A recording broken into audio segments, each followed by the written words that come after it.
Well, we continue with the broadcast this morning, and it is just wonderful to see people taking the initiative of going to visit Palestine with the sole purpose of getting a first-hand account. Because we know for a very, very long time now, and we see what is playing out in Gaza, in the absence of independent media, the narrative that is being pushed by Israel over and over again, and particularly in terms of justifying the genocide and all of this unverified because there are no independent journalists. But someone who's taken the initiative is humanitarian activist and political show host Nkosi Zulu, who decided to go himself to get a first-hand account. And he was on the strip when many of you have seen South African TikToker Peter Creel. He was someone that Salam Media spoke to live from Jerusalem last month. But let's just get Nkosi Zulu's perspective on his visit. Nkosi, welcome to the show, and wonderful that you're able to join us. Thanks very much. I would like to greet you and your viewers and listeners in your show, Mr. Inayet. Mahaban. Yes, in fact, it's just amazing, as I mentioned, that people take this initiative of going to find out for themselves what is actually taking place in Palestine. And you have been one of those people in Nkosi. Let's just talk just briefly an overview of your humanitarian visit, and then we can go into specifics. Well, basically, as my name is Nkosi Zulu, and I am a humanitarian activist, and I'm also a political co-host on a social media YouTube channel called Politics Plus with Nkosi Zulu.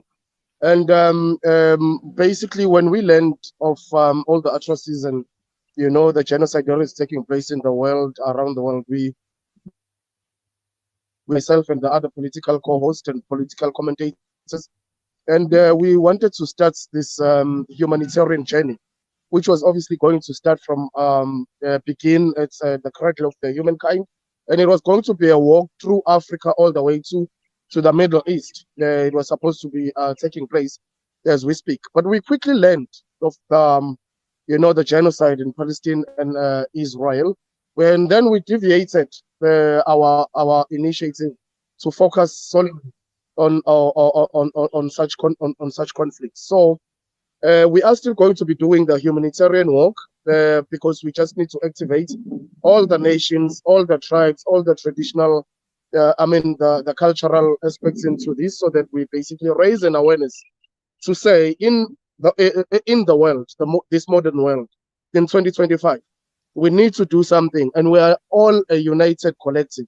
So that is how this expedition came about. Then we were very excited that it was successfully done. Well, certainly is, and I think what I like what you're saying, and looking at the humanitarian angle, because this is what Salam Media does as well.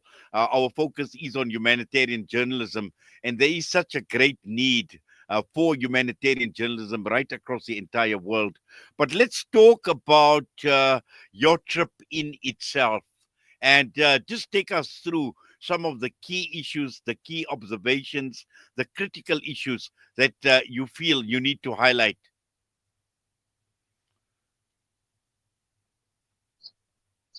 Mr. Inyas, we visited when we went to the Middle East.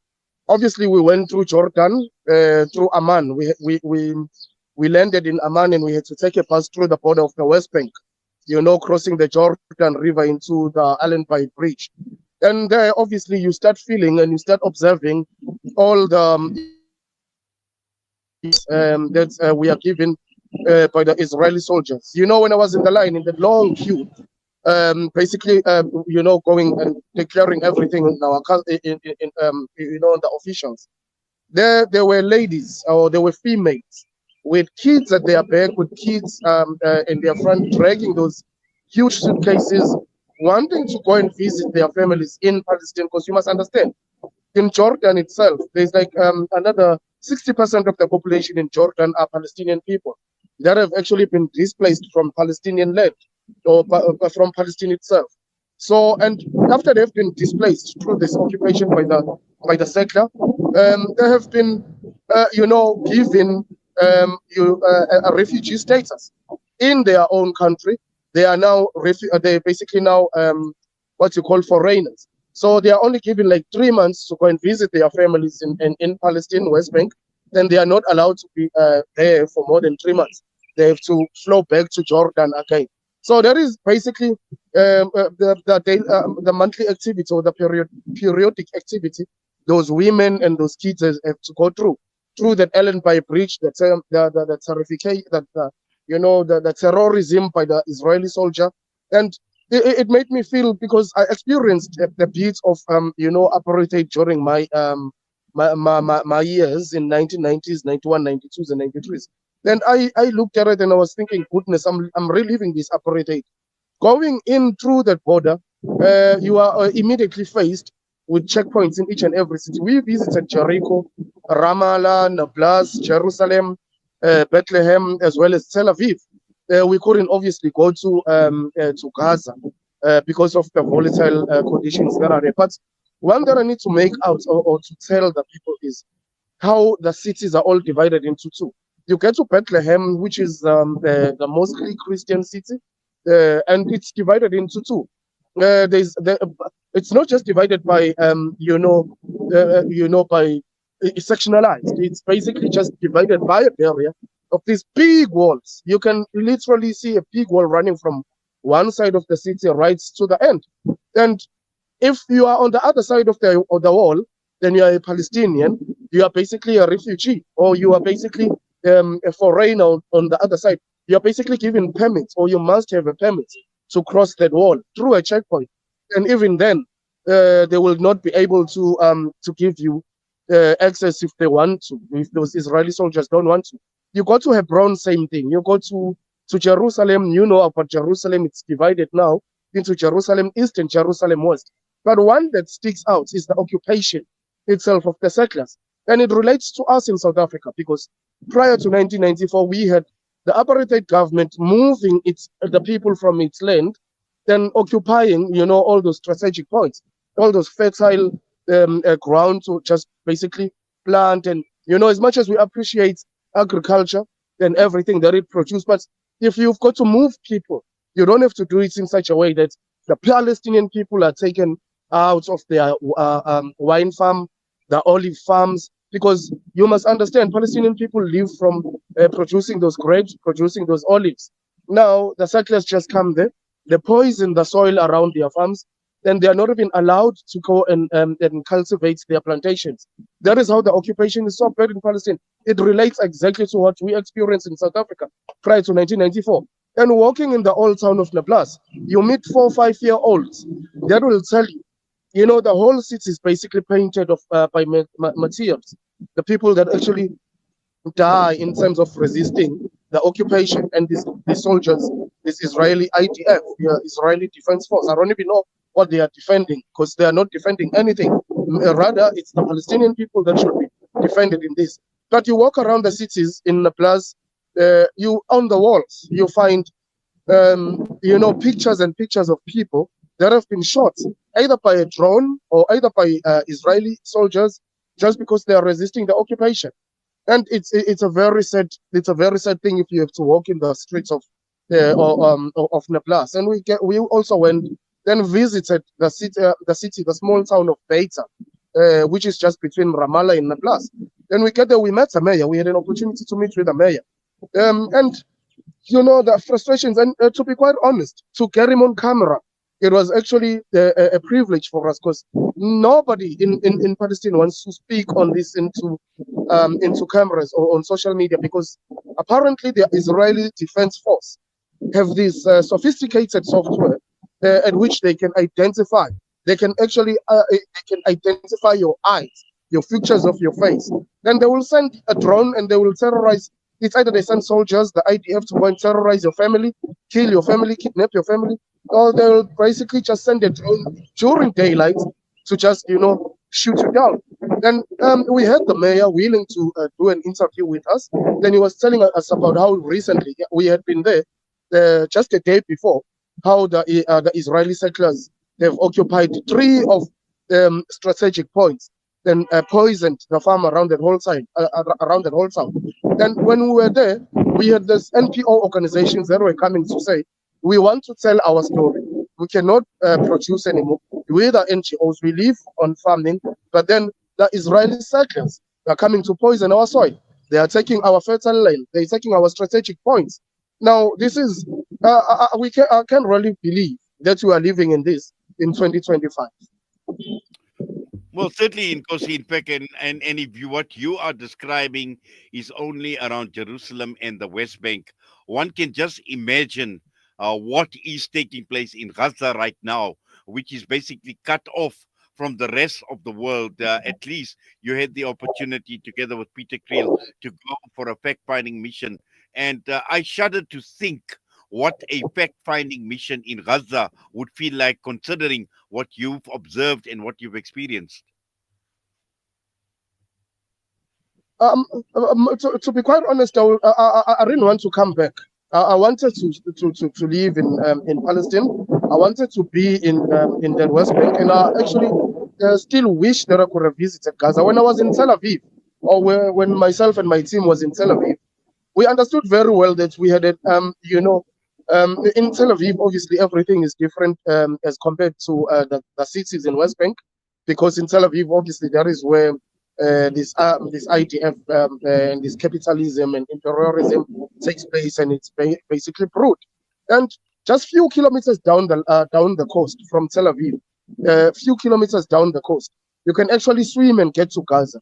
Then while everything in Tel Aviv is nice and juicy, and we got to visit the beach, then people were just lying around the beach, enjoying their sort of like their joyful eats and stuff. But it failed my mind. It failed my comprehension to understand that just few kilometers down the road, and then down the coast, the Mediterranean coast, there is Gaza. Then I wonder how people of Israel, then I wonder how the people of the world, the capitalist world, live with such, knowing that there's a boy, Amir, that has to walk 12 kilometers to go and get just a piece of bread. And then 5 minutes thereafter, he becomes shot by the Israeli soldier. Then you go and you sleep by the beach and you enjoy your you sip your wine, you sip your stuff. I really do not understand how the world in 2025 can sort of like comprehend such. In Gaza, it's a very sad story. The famine. I don't know. I seriously do not comprehend or understand how the people of the world can let that happen to the people of Palestine and the people of the world, because the people of Palestine are our people. The people of Palestine are our people. And we are sitting and we are not doing anything, and we are not doing enough. I understand that South Africa, through DECO, they've taken this to the the ICJ, but that is not enough. It's not enough. We should be every day, we should be echoing the words of Nelson Mandela when he said, the people of South Africa will never be completely free unless the people of Palestine are free in 1997. We should be echoing such words. We should be every day. There should be a lot that we are doing. We should be boycotting the capitalist products. And I was very proud when I went to Hebron. They do not have a KFC there. They don't have a McDonald's. They don't drink Coke. They don't consume any of these products that actually supplies Israel with all the resources that is committing such genocide and atrocity. Then people will go and tell lies and tell a bad narrative, a wrong narrative, and say Hamas are a terrorist group. Listen, I worked with when we were there. There are a lot of NGOs. There are a lot of groups that are trying to liberate the people of Palestine, more especially in West Bank. I worked with a group called Al-Haq. Then that group is already given a status of terrorist. They are given a status of terrorist, and they are doing all the good work for the people. And now you are saying they must be declared as terrorists just because they are assisting the people of Palestine. And we were also going to be declared as terrorists if we were found to have been reporting such. Hence, we had to go there in a private and secretive manner. And I don't know I don't think they'll ever let us back there again. Because our wish is that when you do the humanist work, we get to Gaza. We tell the story of Gaza. But do believe me, yet, in less than 2 years, the people of Palestine will be free. Well, certainly, in fact, this is what many Palestinians have been telling me over a period of time as well. That come 2028, book your trip, and we're going to meet up in Jerusalem as well. And this is their firm belief that it is not going to be long before we see the end of the Zionist entity as well. Just coming back to South Africa and reaching out to fellow South Africans after having witnessed what you have, after having experienced what you have. And I'm sure you are sending some very powerful, you're sending some very strong messages in terms of increasing and enhancing our support for the Palestinian cause in Kosi. Definitely. I am a union leader. Because I am a teacher by profession, and I lead a union, a group. I mean, I'm a liberator. I lead, the working class in terms of the education sector. And I'm an affiliate of COSATU. I'm an affiliate of the World Trade Federation Unions. So it hits direct to me when I find, because I also visited schools and churches in Palestine. I met teachers, I met the principals that were telling me a story about how it's so difficult to basically perform their duties and jobs because the kids can be in school and then they come back home and they don't have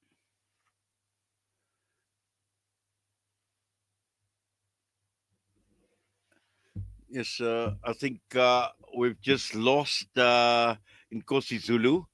We're hoping at some point in time to get him as well. And I'm just looking at a comment that's come through from Abdullah Shabal saying that media and government in Israel are also directly quoting Hitler to justify their genocide. That entire society is generally depraved and irredeemable. That is a comment from Abdullah Shabal. Thank you for that comment. Unfortunately, as I said, we have lost Nkosi Zulu, but I think we've got the gist of his visit.